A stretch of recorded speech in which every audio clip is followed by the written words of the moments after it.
Hello, welcome to प्रथम IAS. तो इस पार्टिकुलर वीडियो में हम लोग बात करने वाले हैं collegium versus national judicial commission on appointment. जो जजेस की अपॉइंटमेंट करने के लिए नेशनल कमीशन बनाने की जो एक तरीके से बिल लाया गया था मोदी गवर्नमेंट के द्वारा, उसको सुप्रीम कोर्ट ने स्ट्रक डाउन कर दिया था। तो इन दोनों के बीच में अभी खूब आप बोल सकते हैं government versus supreme court over the collegium. और स्पेसिफिकली अभी के जो करंट लॉ मिनिस्टर हैं किरण रिजिजू साहब, उन्होंने अभी टाइम्स नाउ समिट पे एक स्टेटमेंट दिया था कि भाई ये जो एलियन बॉडी है ना, देखिए एलियन होता है बाहरी। बाहरी कहने का मतलब वो चीज़ें जो किसी संविधान में लिखा हुआ नहीं है, वो बॉडी जब जुडिशरी के जजेस की नियुक्ति करता है तो कहीं ना कहीं यहाँ पे ट्रांसपेरेंसी और ओपेकनेस की बात आती है। और इसी स्टेटमेंट के कारण से सुप्रीम कोर्ट के जजेस स्पेशली जो अभी कौल साहब हैं वो बिल्कुल नाराज़ हो गए हैं। और इसी कमेंट पे हरीश साल्वे जी बहुत फेमस एक तरीके से बोल सकते हैं एडवोकेट हैं। इंडिया को नेशनली जो है ना, जो हमारी एक तरीके से बोल सकते हैं वर्ल्ड जुडिशरी है हेग में, वहाँ पे भी इन्होंने एक तरीके से इंडिया को रिप्रेजेंट कर चुका है। तो उन्होंने बोला है कि जो किरण रिजिजू जी की जो ये स्टेटमेंट है, उन्होंने लक्ष्मण रेखा को क्रॉस कर दिया है। और होना भी चाहिए क्योंकि हमारी जो जुडिशरी है it is a independent body, और ये एक तरीके से हमारे देश के डेमोक्रेसी को प्रोटेक्ट करने, संविधान को सुरक्षित करने का एक बॉडी है। और इस कारण से उन्होंने इस तरह की बातें कही कि आपने लक्ष्मण रेखा को क्रॉस कर दिया, ठीक है। और किरण रिजिजू जी बोला था कि भाई एक तरीके से उन्होंने ऑब्जर्वेशन दिया था, the government was sitting on files relating to appointment of जजेस क्लियर्ड बाय द कॉलेजियम। और कॉलेजियम के द्वारा कुछ फाइल्स भेजे गए थे और 19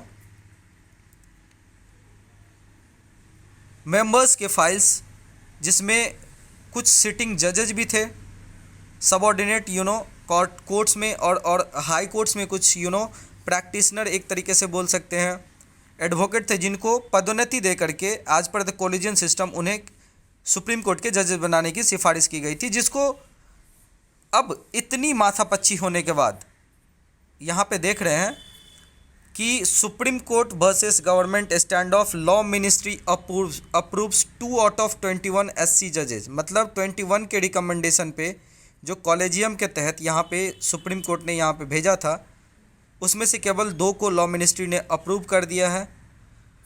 और ये सारी चीज़ें जब सुनी तो कॉलेजियम के बारे में सुप्रीम कोर्ट इशू रूबिकन वार्निंग, एक तरीके से चेताया है कि एक बड़े पद पे होते हुए आप इस तरह से टिप्पणी नहीं कर सकते हैं। तो हम देखेंगे कि एक्चुअली ये कॉलेजियम क्या है और एनजेएसी, इससे ये दोनों एक तरीके से किस तरीके से ये दोनों जो है ना कोरिलेट करती है और डिफरेंट है। हालांकि अगर आप देखोगे तो ये सारी चीज़ें जो है ना क्वेश्चन में रहा है जब नेशनल जुडिशियल अपॉइंटमेंट कमीशन जो है ना, इसको एक तरीके से जो है लाया गया था और जो है ना स्ट्रक डाउन कर दिया था आपको सुप्रीम कोर्ट के द्वारा, तब से गवर्नमेंट नाराज़ चल रही है। और ये सब कारण है कि कॉलेजियम सिस्टम से जब एक तरीके से अपॉइंटमेंट भेजा जाता है तो अभी की जो करंट गवर्नमेंट है वो स्पेसिफिकली इसे एलियन फॉर्म मानते हैं, ओपेकनेस मानते हैं। क्योंकि इसमें जो है ना एक बंद कमरे, इसमें कोई रूल्स रेगुलेशन नहीं, बस एक ऐसा चीज़ है जो कंसेंसस पे डेवलप्ड है। वो बॉडी जो है ना एक तरीके से यहाँ पे क्या करती है, अपॉइंटमेंट लेती है एज पर द गवर्नमेंट, ठीक है। और यहाँ पे किरण रिजिजू जी ने ये भी बोला कि भाई ये जो कॉलेजियम है 1991 से पहले नहीं था, और पहले जो जजेस का अपॉइंटमेंट होता था तो गवर्नमेंट। तो बेसिकली कुछ ऐसी कंसर्न है जिसको यहाँ पे अभी की जो करंट हमारे लॉ मिनिस्टर है वो बिल्कुल उठा रहे हैं कि भाई देखो यहाँ पे बात हो रही है कि पहले भी तो गवर्नमेंट ही अपॉइंट करता था, तो वाई शुड नॉट नाउ, अभी क्यों नहीं होना चाहिए। और ये चीज़ें जो है ना अभी के जो करंट सीजे हैं आपको चंद्रचूड़ साहब, वो थोड़ी सहमत भी हुए हैं, कुछ फार्मूला निकालने की कोशिश कर रहे हैं। और इसकी हियरिंग इस महीने के लास्ट तक हो जानी चाहिए थी और वो शायद हुई भी है आपको, ठीक है। जो हमारे भूतपूर्व सीजेआई यू ललित साहब थे, उन्होंने हालांकि बोला कि भाई जो कॉलेजियम सिस्टम वो बेटर देन एनजेएसी है, क्योंकि यहाँ पे गवर्नमेंट की इंटरफेयर होगी तो कहीं ना कहीं जो है ना एक जो वो इक्वालिटी और जो एक तरीके से बोल सकते हैं ट्रांसपेरेंसी इन पावर शेयरिंग की बात चलेगी, तो वो यहाँ पे जो है ना थोड़ी एक तरीके से बोल सकते हैं कॉम्प्रोमाइज़ होने की बात है, क्योंकि गवर्नमेंट इसमें एक तरीके से अपनी दाखिला दर्ज करवा लेगी। अब मैं आपसे एक क्वेश्चन पूछता हूँ सिंपली, आप मुझे कमेंट में बताइए कि हमारे संविधान के किस आर्टिकल के तहत जो है ना हाई कोर्ट में जजेस की नियुक्ति की जाती है। आप प्लीज़ हमें कमेंट में बताइए।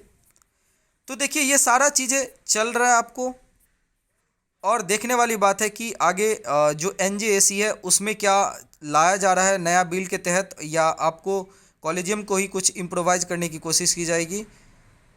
अब हम देख लेते हैं कि एक्चुअली ये कॉलेजियन सिस्टम है क्या। तो देखिए जैसे मैंने आपको बोला कि ये एक तरीके से जजमेंट ऑफ सुप्रीम कोर्ट के साथ जो है ना इसकी इवॉल्विंग हुई है, और ये कोई एक्ट के द्वारा, पार्लियामेंट के एक्ट के द्वारा नहीं बनाया गया है, और न तो कॉन्स्टिट्यूशन में रखा गया है। ठीक है, जैसे कि मैंने आपको बताया कि ये इवॉल्व हुआ है through the supreme court judgment. तो इसमें पहला था फर्स्ट जज केस 1981 में।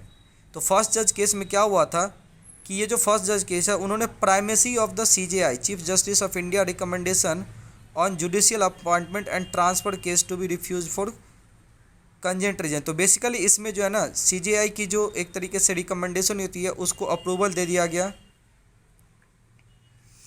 और आप बोल सकते हैं कि जो जुडिशियल अपॉइंटमेंट है इसको जो है ना एक तरीके से माना गया था कि इस पार्टिकुलर केस में कि अगर सुप्रीम कोर्ट अप्रूवल देते हैं अपॉइंटमेंट को और ट्रांसफ़र को तो उसे रिफ्यूज़ भी किया जाता है। तो मतलब इस पार्टिकुलर केस में जो फर्स्ट जज केस था उसमें एक तरीके से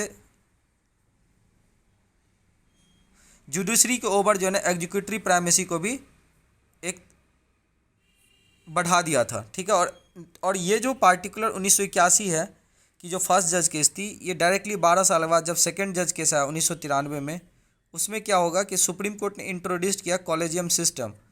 और फिर उन्होंने बोला कि भाई देखो अगर आप अपॉइंटमेंट करोगे तो कंसल्टेशन जो है ना वो बहुत ज़रूरी है, और ये कंकरेंस फॉर्म में होनी चाहिए। ठीक है, और उन्होंने बोला कि it was not the CJI individual opinion, but उसमें और भी इंस्टीट्यूशनल ओपिनियन होंगे, बहुत सारे जो टॉप के जो ना 4-5 जजेज होंगे उसको जो है ना एक तरीके से इंक्लूड किया जाएगा। और 1993 में 2 सीनियर मोस्ट जजेज को कॉलेजियम में इंट्रोड्यूस किया गया, मतलब टोटल 3 मेंबर हुए। और फिर 1998 में जब थर्ड जज केस आया तो उसमें प्रेसिडेंट के रेफरेंस के तहत आर्टिकल 143 ने क्या बोला, प्रेसिडेंट ने कि उन्होंने बोला कि एक्सपैंड कीजिए कॉलेजियम को, और उन्होंने 3 से बढ़ा करके 5 मेंबर्स की बॉडी बना दी कॉलेजियम को। ठीक है, जिसमें 1 सीजेआई होंगे और 4 जो है ना सीनियर मोस्ट जजेज होंगे आपको सुप्रीम कोर्ट के। अब जैसा कि मैंने आपको बोला कि 5 मेंबर का ये कॉलेजियम है, तो इसमें सीजेआई जो है ना इसको लीड करते हैं। ठीक है, और मैं आपको बता दूं कि जो हाई कोर्ट कॉलेजियम होती है इसमें incumbent chief justice of that concerned high court, और उसके साथ साथ 2 अलग मोस्ट जजेज होते हैं उस हाई कोर्ट के। ठीक है, जजेज of the high judiciary are appointed only through the collegium system and the government has a role only after have been decided by the. तो जब कॉलेजियम रिकमेंड करता है आपको लॉ मिनिस्ट्री को, तो फिर गवर्नमेंट उसको अप्रूवल देते हैं। और अभी आपने देखा कि सिंस ये अभी के करंट गवर्नमेंट और लॉ मिनिस्टर के हिसाब से एलियन फॉर्म में एग्जिस्ट कर रहा है, थोड़ी ओपैकनेस है, तो इसलिए उन्होंने 2 मेंबर नाम को ही यहाँ पे सेलेक्ट किया और 19 को रिटर्न कर दिया।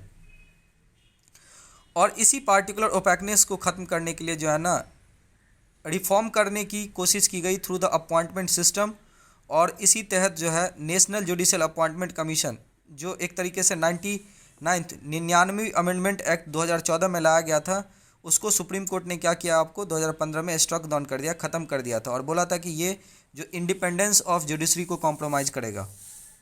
अब आप देखोगे एनजेएसी के बारे में, तो जैसे मैंने बताया कि पास्ट में देखा गया कि बहुत सारे क्रिटिसिज्म हुए कॉलेजियम सिस्टम के, तो इसी को ठीक करने के लिए जो है ना एरर को इम्प्रूव करने के लिए एनजेएसी की एक तरीके से आप बोल सकते हैं अपॉइंटमेंट गठित किया गया है।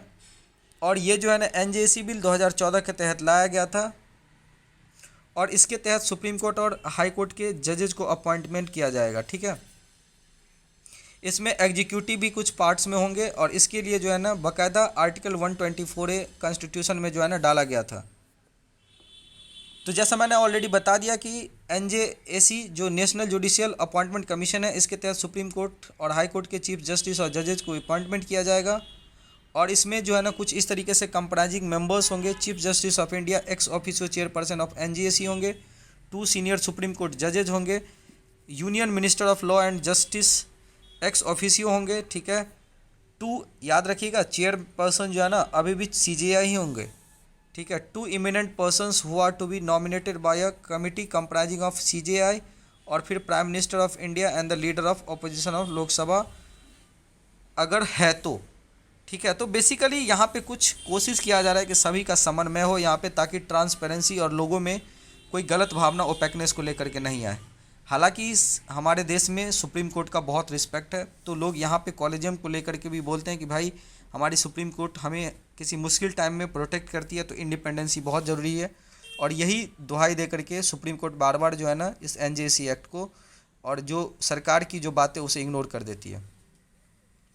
दूसरा बोला गया कि 1% to be from the scheduled caste, scheduled tribes, OBC, minority women, no renomination after having served 3 terms. तो तीन ईयर्स तक अगर कोई आदमी एक तरीके से अगर इस पार्टिकुलर मेंबर में सर्व कर लेते हैं तो उन्हें हटा दिया जाएगा, ठीक है। अगर मैं शॉर्ट में यहाँ पे देखूँ कि NJAC वर्सेस कॉलेजियम, तो जैसा मैंने आपको बोला कि जो कॉलेजियम है ये कॉन्स्टिट्यूशन में नहीं है, लेकिन NJAC जब इसकी गठित की जाएगी तो इसको आर्टिकल 124A के तहत जो है ना डाल दिया जाएगा हमारे कॉन्स्टिट्यूशन में। तो NJAC ये एक बॉडी हो सकता है जो प्रिपेयर किया जाएगा बिल के हिसाब से, जबकि कॉलेजियम बिल के हिसाब से नहीं है। ये एक तरीके से हमारे कोर्ट के जो डिसीजंस होते हैं उसके बेस पे जो है ना यहाँ पे मोरल बेस पे चलता आ रहा है एक सिस्टम है। तो यहाँ पे बेसिकली देख रहे हैं कि दोनों में जो है ना CJI हेड होंगे, जबकि आप NJAC में देखोगे तो 2 सीनियर मोस्ट सुप्रीम कोर्ट के जजेस होंगे, जबकि इसमें 4 होते हैं सारे के सारे यहाँ पे। यूनियन लॉ मिनिस्टर भी NJAC में होंगे, जबकि यहाँ पे नहीं होते यूनियन लॉ मिनिस्टर। तो इन सब सारी ओपेकनेस के कारण से यहाँ पे आपको ये चीज़ें बताया गया है। अब हम चलते हैं कि मैंने बोला था कि सुप्रीम कोर्ट में कौन सी एक तरीके से जो स्टेट जजेज है उसको कौन से आर्टिकल के अंतर्गत जो है ना यहाँ पे नियुक्ति की जाती है। तो जैसा कि आप जान रहे हैं यहाँ पे आर्टिकल 217 जो है उसके तहत हाई कोर्ट के जजेज को यहाँ पे नियुक्ति कॉलेजियम करती है, ठीक है, जो कॉन्स्टिट्यूशन में दिया गया। तो उम्मीद करते हैं सेशन बहुत अच्छा लगा, और अच्छा लग रहा है तो हमारे चैनल को सब्सक्राइब कीजिए and don't forget to hit the bell icon, ताकि हमारी नोटिफिकेशन वीडियो की सारी समय समय पर मिलता रहे। Thank you so much for watching this.